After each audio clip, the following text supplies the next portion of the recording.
The nurse was adjusting my husband's pillow. My sister was holding his other hand. They thought I was asleep in a chair next to his bed. They did not know I could hear them. I heard my sister whisper, "As soon as he's gone, the money is ours." I heard the nurse agree. They were plotting, waiting for my husband to die. They thought I was just a sad, tired wife. What they didn't know was that my husband had already made me his legal power of attorney. And the promotion he gave me was not to a job. It was to be the judge of their futures. Before we start, don't forget to like this video, comment where you're watching from, and hit that subscribe button so you never miss a story like this. So, it started from here. My name is Elizabeth. My husband, Robert, was a good man. He built a successful construction company from the ground up. He was smart and kind. But last year, he had a bad stroke. It left him unable to speak or move. He was in a long-term care hospital, connected to machines. My younger sister, named Carol, moved in with me to help.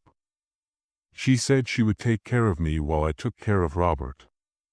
At the hospital, there was a kind male nurse named Frank. He was so good to my husband. He told me he was my friend. I trusted them both. I spent every day at the hospital, sitting by Robert's bed, holding his hand. Carol would bring me food. Frank would tell me stories to cheer me up. Then, one night, I fell asleep in the chair. But I was not in a deep sleep. I heard their whispers.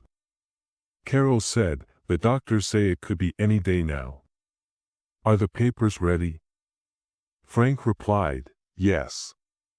The new will is ready. It leaves everything to you, his loving sister-in-law. And to me, his loyal nurse. She gets nothing."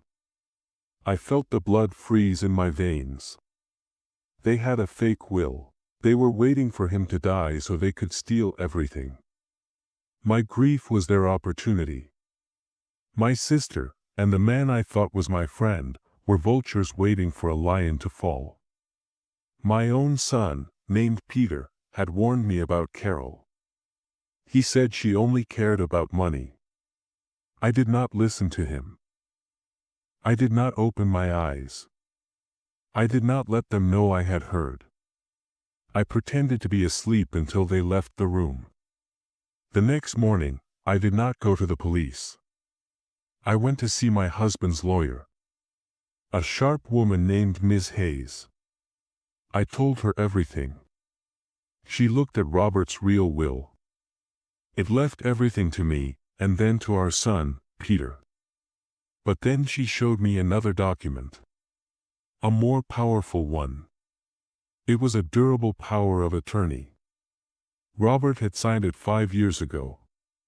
It gave me complete legal control over all his affairs, his business, his money, everything. Effective the moment he could not make decisions for himself. "Elizabeth," she said, "you are not just his wife. Legally, right now, you are Robert. You have his full power. The fake will they had was useless. It could never beat this." My plan was not to expose them. That was too simple. I wanted them to walk into their own trap. I went back to the hospital. I acted sad and tired. I told Carol and Frank, the doctor, a man named Dr. Evans, says it is time to say goodbye. A week later, we held a small memorial service. A pastor named Mr. Davis gave a nice speech. My friend, a woman named Susan, held my hand. Carol and Frank stood next to me, acting so sad. The next day, we all met at Ms. Hayes' office for the reading of the will. Carol and Frank brought their own lawyer, a man named Mr. Chen. Carol and Frank sat there, looking like they were in mourning. Mr. Chen presented their fake will with a proud look on his face. Ms. Hayes did not argue. She just looked at it and nodded. "This is a very interesting document," she said. Then she pulled out the power of attorney. "Unfortunately for your clients," she said to Mr. Chen, "this document makes that will worthless. Because Elizabeth has had full control of Robert's estate for the past year. And she has made some changes." I looked at Carol and Frank. Their faces changed from greed to confusion.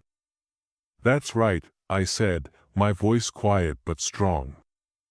"I have been busy." I slid a file across the table. "Frank," I said. "I spoke with the hospital administrator, a woman named Mrs. Gable. She was very interested to hear about a nurse who conspires to create fake wills for his patients. You are fired. And you are being investigated for fraud." Then I looked at my sister. "Carol," I said. "I sold the company. Yesterday. I sold it to our son, Peter. For $1. And I also sold the house. To him. For $1. There is nothing left for you to take." They stared at me, their mouths open. They had plotted while I slept. But my promotion to power had allowed me to give them exactly what they deserved. Nothing. That's it for today's story. What would you have done if you were in her place? Is this kind of quiet, legal dismantling the most complete revenge of all? Let us know what you think in the comments below. And if this story feels familiar, if you have a story of betrayal that needs to be told, we want to hear it. There is a link in the description where you can submit your story to us. Thank you for listening to the Voice of Betrayal. Don't forget to like and subscribe so you never miss a story.